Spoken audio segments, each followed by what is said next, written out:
Well, it's my pleasure to introduce Tatanka, a local resident and a medicine woman who has lived in Avalon for many years. And she's also a trained psychotherapist. So we're very lucky to have you here, Tatanka, to Thank listen you, to your Amanda. wisdom. Oh, So I'd just like to begin by asking, what's your connection to Glastonbury or Avalon? thank you for having me, Amanda. You're welcome. I've been coming to Avalon since I was 17. And, for the viewers, we differentiate between Avalon and Glastonbury. Glastonbury's the town, and many of us come here for spiritual reasons because it's a place of healing. And Avalon is the mirror, the subtle realms of Glastonbury. So for about 33 years. I've actually only lived here for 5 years, but it feels like longer. Yeah, So and it's like a spiritual home.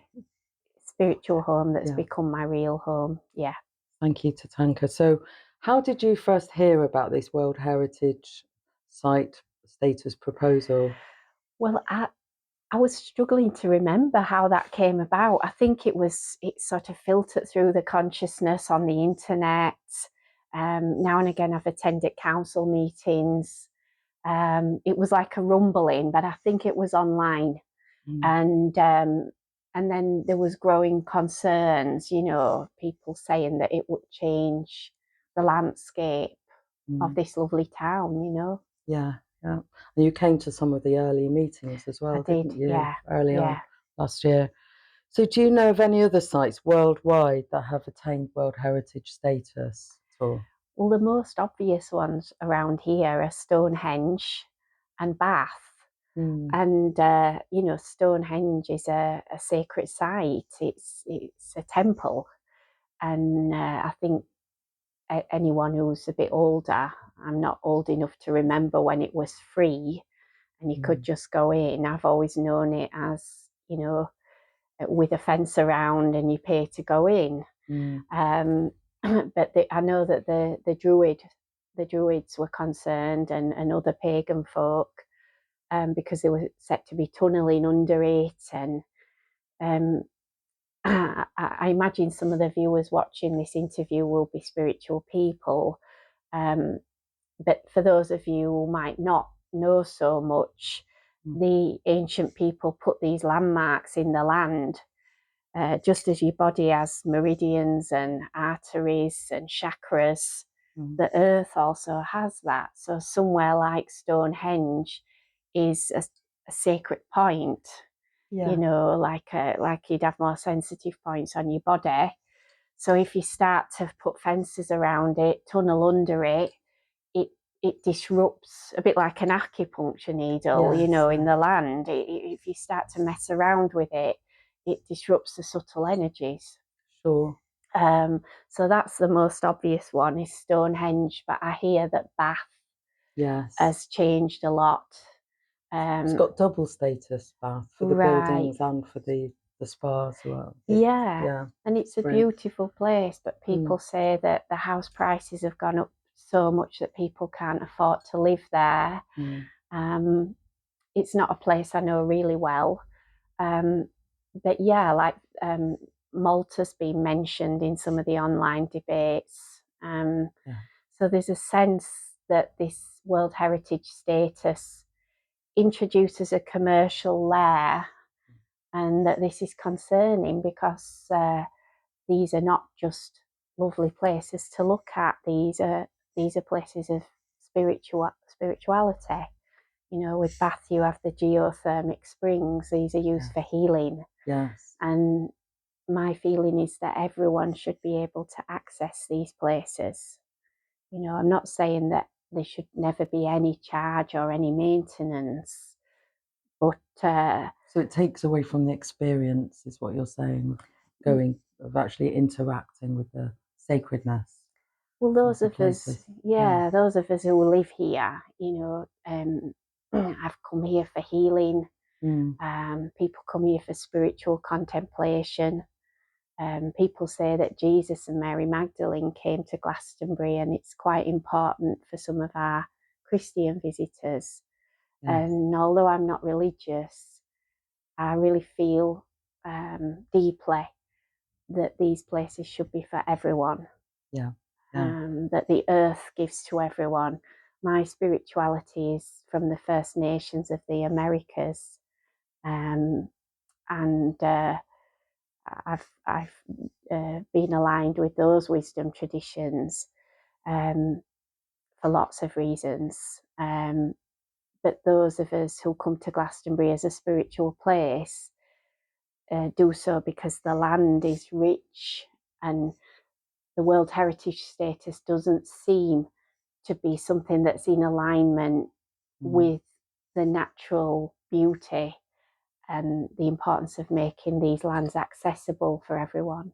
Yeah, good point. So what do you think the impact of the World Heritage Status would be on Glastonbury? You've really touched upon that, haven't you? There. So, well, my concern is that if you look at somewhere like Stonehenge, I think is Tintagel one, or is that English heritage? I think that's National Trust. That's National Trust. I think, yeah. Well, it's just this sense that the most beautiful places become surrounded with concrete fences. There's an admin desk, a tariff to go in, and that it's not really respectful of the open access and the spirit of the place. It seems to be it seems to be sold as protecting the site, but actually a lot of us who live here feel that we are protectors of the site. And in tribal cultures, this would be the ancient way that the people who live in a place and who align with a place and root into a place are guardians of that place. Yeah, we're the indigenous tribe here. We're the indigenous tribe. Yeah. And it's a multi-faith, multi-spiritual centre. So we have Christians, pagans, Wiccans, people who work with crystals. We have druids. We have eclectic, magical folk. People practice yoga, goddess spirituality. We have a really colourful, array of beautiful people who really care about this place. So my questioning is, why would you outsource somewhere that's deeply cared for and, spiritually respected by lots of people? Why would you outsource the management to a global corporation? And I can only imagine that it's profit driven somewhere. Yeah. So what are your greatest fears about what would happen? How would it impact on Glastonbury? You talked about that already, but what are your greatest fears if it was attained here? Well, the reason I live here is it's always been a place of inclusivity and tolerance. There's people who come here and they're, already in quite an advanced state of spirituality. They're more realised. And there's people who come here with mental health problems to learn, to recover. There's people come here for sanctuary. And as a local medicine woman, and I'm also a psychotherapist who worked in the system for a long time, so I work with quite a deep awareness of marginalised people, communities, people who may be on the somewhat neurospicy, people who are different in their beliefs, people who are in spiritual awakening. So, we've got a very diverse population. And my fear and what I'm seeing happening in some of the comments, I read a comment the other day, Amanda, online, and it said something like, chase the rats out. And I find that disturbing. And is that regarding what's been going on here recently? My biggest fear is that there's a veneer of respectability laid over the site, and that's presented as protective. But actually what it does is pushes out marginalised groups. And, I watched your video about the Abbey, Amanda, and you used the word homogenised. So Glastonbury, many people feel it's a portal, a place where spiritual wisdom, communion with nature spirits can occur more freely. Yeah. And that's why people come. And some of the people who are coming to rest, to recover from trauma, to learn, that they will no longer be welcome, and that only people with money will be able to visit and live here.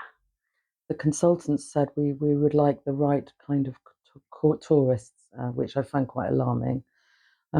So would there be any benefit at all to having World Heritage status that you can see? Anything at all?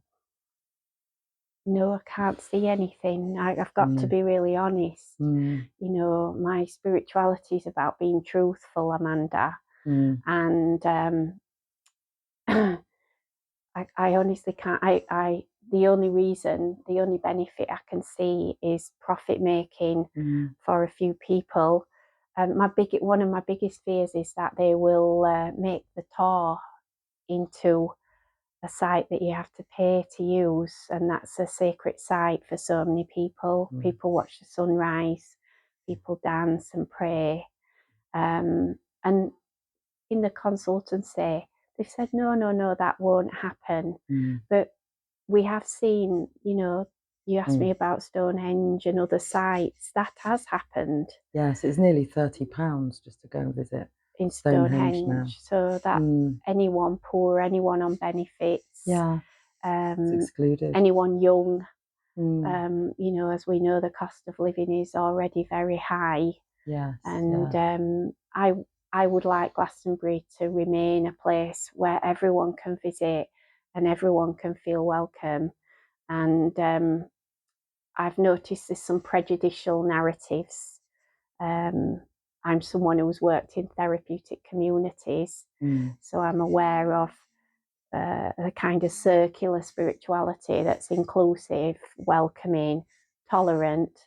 But I felt that there's a highlighting of antisocial behaviour. Glastonbury has recently been discussed in Parliament. And my concern is that that's part of a creep towards justifying fencing, more control, more restriction, where people who actually really need the site for healing actually can't access here anymore or don't feel welcome anymore. So do you think that could be part of a bigger agenda, what's happening at the moment? Absolutely, I do, yeah. And so, you know, you've probably answered this already, but is there anything you'd like to add? Why should we stop it now? Why should we stop straight away? For all the reasons I've said, this, you know, some people say that this is the heart chakra of the world. The reason I've come here for 33 years is it is a genuinely healing place. I feel it's a genuinely special place. I've always felt at home here. And, you know, I feel like I have a healing practice, but I do healing with travellers, with people who are at risk of violence, with people with drug and alcohol problems, and they are healing here. And also they're being tarnished with a prejudicial narrative, which is actually part of what supports a context of addiction and mental illness. So if the World Heritage status is what it seems to be, a kind of gentrification or a sanitizing, and some of these awful narratives, which are, you know, further marginalising groups who are already vulnerable. I don't want to live in a place that's that only some people can come with money. I also support moves to that everyone feels safe here, but I can't see that World Heritage status is going to support the safety and the welfare of the whole population. And I'd imagine a lot would have to leave because of the price rises, wouldn't they? On, you know, businesses as well as residents. So that's right. I think you've said, Amanda, that in Bath, if the business rates go up, Yeah. You know, we have a lot of nice shops here. We have artists in the street. We have buskers and music. It's quite a colourful place. And my fear and why I would like it to stop is because I really enjoy Glastonbury as it is. It's very unique. It's a very unique and special place, and I'd like to live here until I'm old, and I intend to do that. But I want to share the space with everyone. I want it to, my spirituality is nature based. So the earth gives to everyone. She gives water, food, the sun shines on everyone. And I don't want to live in a place where only some people can come and where you have to pay to access beautiful places in nature. Thanks, Tatanka. That's a really wonderful answer. So thank you so much for joining us. Thank you. Thanks for asking these questions, Amanda.